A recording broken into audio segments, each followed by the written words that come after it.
My name is Sharon Bennett, and God has laid it on my heart to share my story. I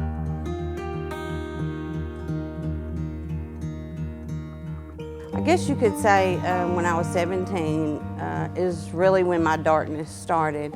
My mom and dad had been married for around 22 years, and my dad left my mom for another woman. That was hard enough that he was having an affair, but the fact that he told her he wasn't married and didn't have any children, it was like he was denying his children. So I ended up moving to Jonesboro. I ended up finding out I was pregnant. I had to get a job because I didn't know how I was going to take care of this baby. I had someone to try to tell me that having an abortion was probably the best thing for me and my child, but that wasn't even an option for me. Then a couple of years after that, I met my first husband. We ended up having my second son together. It was just a marriage that me and my children couldn't be a part of, and so we divorced. A year later, I met my second husband. He ended up getting diagnosed with cancer, and he was already a drinker, but whenever he got diagnosed with stage 4 colon cancer, his drinking got really heavy and he started drinking hard alcohol. And then he started physically abusing me, verbally, mentally. And I ended up having enough, and I left and told him that if he didn't get help, if he didn't stop drinking or get counseling, that I wasn't coming back. He ended up stopped drinking, and we got counseling. He ended up getting saved. His health ended up going downhill, and he passed away. And so when he passed away, I just couldn't imagine being 37 years old, being a widow. It was really hard for me to even think about, so I didn't think about it. I just pushed all my feelings and emotions just deep down. A couple of years after that, I moved to Wynn, started taking care of my mom because she got diagnosed with leukemia and non-Hodgkin's lymphoma.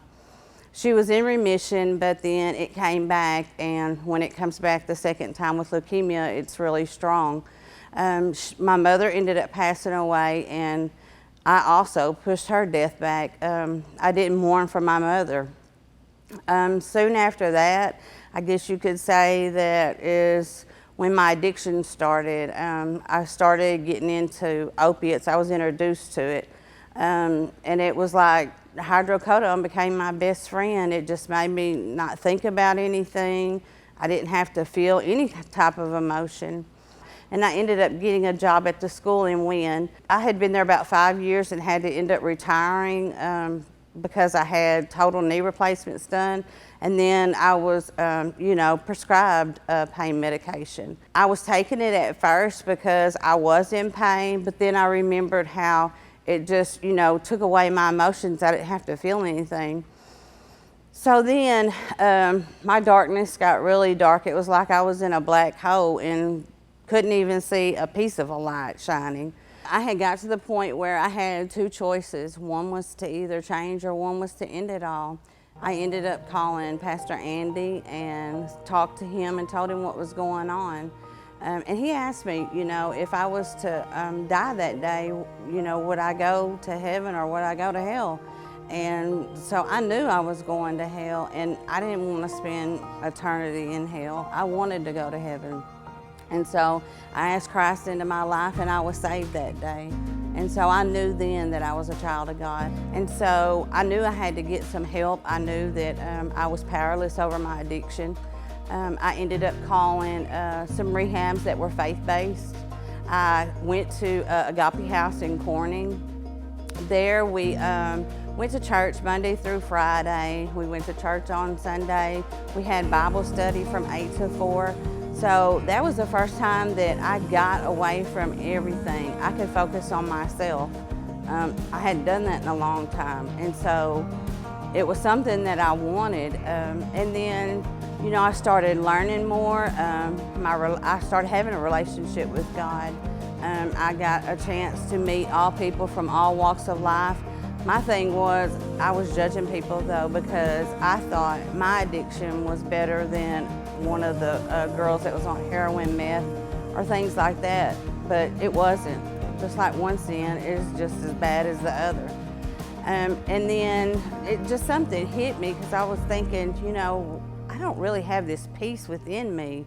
I didn't feel right. And so we had went to a church in Missouri. It was called the Powerhouse. And I remember one of the church members, she had sat down beside me, and I was just feeling different that morning. And I didn't know she was a church member. And something was just telling me to go to the altar. And so I went to the altar, and she was up there, and she just grabbed me, and she said, God have mercy on her soul.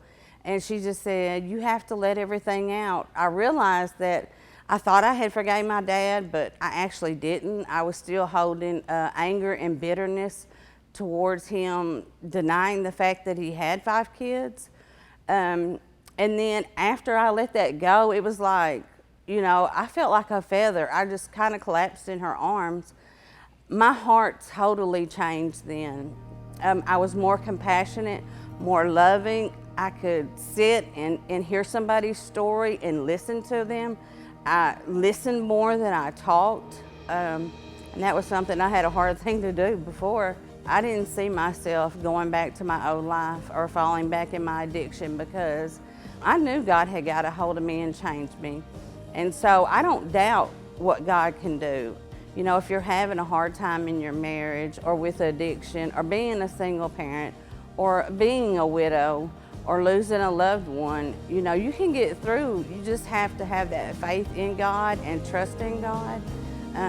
Because I believe, if Jesus can walk on water and he can change evil spirits out of a woman and change a man from having leprosy, he can change anybody. He changed me.